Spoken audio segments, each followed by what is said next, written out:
Hello दोस्तों, पुनः स्वागत करते हैं आपका ज्ञानी हिंदी के यूट्यूब चैनल पर। इस वीडियो में हम करेंगे बायोलॉजी का पार्ट 7, जिसमें हम टॉप इम्पोर्टेंट क्वेश्चंस को लेकर आए हैं दोस्तों, जो कि आपके विभिन्न कॉम्पिटिटिव एग्जाम एमसीक्यू बेस्ड जो होते हैं उन सभी एग्जामों के लिए इम्पोर्टेंट होने वाले हैं। तो चलिए पहला क्वेश्चन से स्टार्ट करते हैं।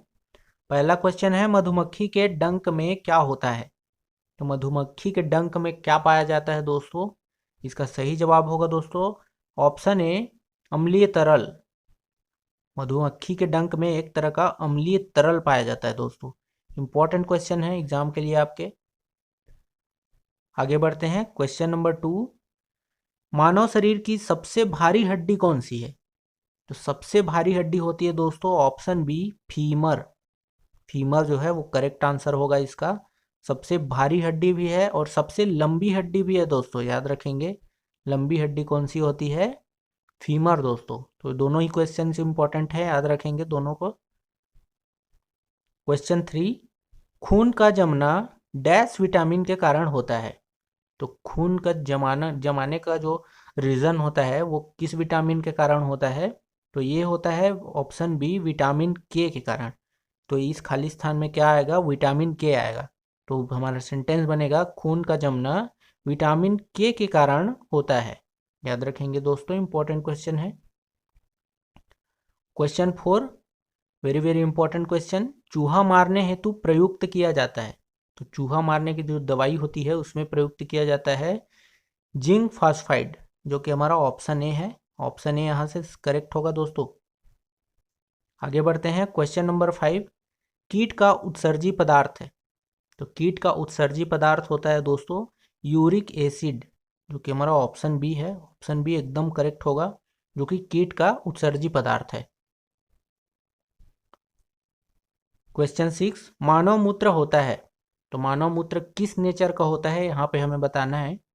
तो मानव मूत्र जो होता है वो अम्लीय होता है दोस्तों, याद रखेंगे अम्लीय होता है। और इसका पीएच मान भी जान लीजिए दोस्तों। पीएच मान होता है 4.8। पीएच मान जो होता है, तो यहाँ से अम्लीय होता है, मानव मूत्र जो है अम्लीय होता है और इसका पीएच मान होता है 4.8। याद रखेंगे, दोनों ही क्वेश्चन इंपॉर्टेंट है आपके एग्जाम के लिए। आगे बढ़ते हैं, क्वेश्चन नंबर 7। देखिए दोस्तों, आगे बढ़ने से पहले रिक्वेस्ट करता हूं कि हमारे चैनल को सब्सक्राइब करके रखिए, क्योंकि हम बहुत ही कम समय में बहुत सारे क्वेश्चंस कराते हैं दोस्तों, जो कि आपके एग्जाम के लिए बहुत इंपॉर्टेंट होने वाले हैं। तो बढ़ते हैं क्वेश्चन नंबर 7। घेंघा रोग किसकी कमी के कारण होता है? तो घेंघा रोग आप सभी को पता भी होगा, आयोडीन की कमी से होता है। ऑप्शन सी, इसलिए कहा जाता है आयोडीन युक्त नमक यूज करना चाहिए हमें। याद रखेंगे दोस्तों, इंपॉर्टेंट क्वेश्चन है। क्वेश्चन नंबर 8, निम्नलिखित में से कौन सा एक प्राकृतिक पॉलीमर है? तो इसका सही जवाब होगा ऑप्शन सी, स्टार्च। स्टार्च जो है वो एक प्रकार का प्राकृतिक पॉलीमर है। याद रखेंगे दोस्तों, इंपॉर्टेंट क्वेश्चन है।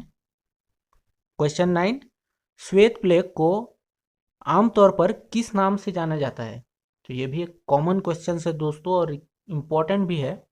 तो इसका ऑप्शन ए सही होगा, क्षय रोग। क्षय रोग के नाम से जाना जाता है श्वेत प्लेग को। याद रखेंगे इस क्वेश्चन को भी। क्वेश्चन 10, ग्लाइकोल का प्रयोग किसके निर्माण में किया जाता है? तो निम्न में से ऑप्शन जो दिए हैं उनमें से किसके निर्माण के लिए ग्लाइकोल का उपयोग किया जाता है? तो इसका सही जवाब होगा टेरिलिन, जो कि हमारा ऑप्शन बी है। टेरिलिन के निर्माण के लिए देखिए दोस्तों ग्लाइकोल का उपयोग किया जाता है। याद रखेंगे इस क्वेश्चन को भी। Question number 11, very very important question. प्रकाश संश्लेषण में कौन सा प्रकाश सबसे कम कम प्रभावी होता है दोस्तों? तो इसका सही जवाब होगा ऑप्शन बी, हरा। हरा जो है वो सबसे कम प्रभावित होता है और सबसे ज़्यादा जो है वो लाल रंग होता है दोस्तों। याद रखेंगे इस क्वेश्चन को भी। तो दोनों ही क्वेश्चन इंपॉर्टेंट बनते हैं, दोनों को याद रखेंगे। क्वेश्चन 12, पेनिसिलिन की खोज किसने की थी? ये भी एक इम्पॉर्टेंट क्वेश्चन है। पेनिसिलिन की खोज की थी एलेक्जेंडर फ्लेमिंग ने। याद रखेंगे, इंपॉर्टेंट क्वेश्चन है। कब की थी ये भी पूछा जाता है दोस्तों। तो इस 1929 में 1929 में पेनिसिलिन की खोज की गई थी, किसके द्वारा? एलेक्जेंडर फ्लेमिंग के द्वारा।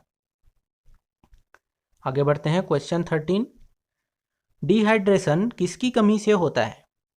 तो ये भी एक कॉमन क्वेश्चन है। डिहाइड्रेशन जल की कमी से होता है, जो कि हमारा ऑप्शन बी है। ऑप्शन बी यहाँ से करेक्ट हो जाएगा।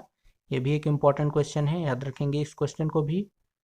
तो इस तरह दोस्तों हमने बायोलॉजी से पार्ट 7 देखा है, जिसमें हमने मोस्ट इम्पॉर्टेंट क्वेश्चंस को करा है। तो आप जब भी एग्ज़ाम देने जाएंगे तो ये वीडियो आप ज़रूर देखें, याद रखेंगे इसको। तो अगर आपको हमारा वीडियो अच्छा लगा हो तो लाइक कीजिए दोस्तों, वीडियो को ज़्यादा से ज़्यादा शेयर कीजिए, और हमारे ज्ञानी हिंदी के यूट्यूब चैनल को सब्सक्राइब करके रखिए। Thanks for watching.